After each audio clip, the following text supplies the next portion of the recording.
Since World War I, the vast majority of American combat casualties has come not from gunshot wounds but from explosions.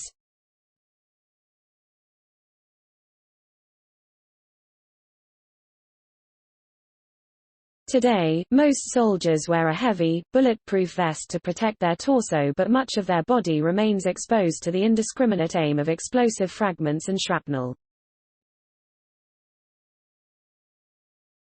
Designing equipment to protect extremities against the extreme temperatures and deadly projectiles that accompany an explosion has been difficult because of a fundamental property of materials. Materials that are strong enough to protect against ballistic threats can't protect against extreme temperatures and vice versa.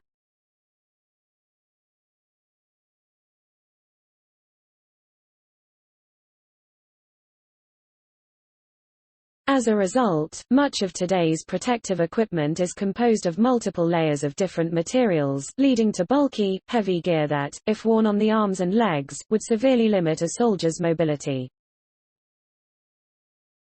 Now, Harvard University researchers, in collaboration with the U.S. Army Combat Capabilities Development Command Soldier Center (CCDCSC) and West Point, have developed a lightweight, multifunctional nanofiber material that can protect wearers from both extreme temperatures and ballistic threats.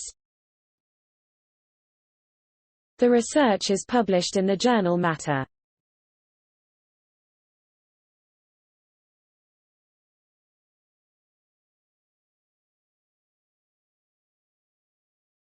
When I was in combat in Afghanistan, I saw firsthand how body armor could save lives, said senior author Kit Parker, the Tarr Family Professor of Bioengineering and Applied Physics at the Harvard John A. Paulson School of Engineering and Applied Sciences and a lieutenant colonel in the U.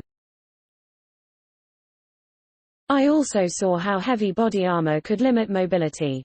As soldiers on the battlefield, the three primary tasks are to move, shoot, and communicate. Thanks for watching. Do you like my video? Then show me your love by pressing like button. Please subscribe my channel and hit bell icon for new technology updates. Bye bye.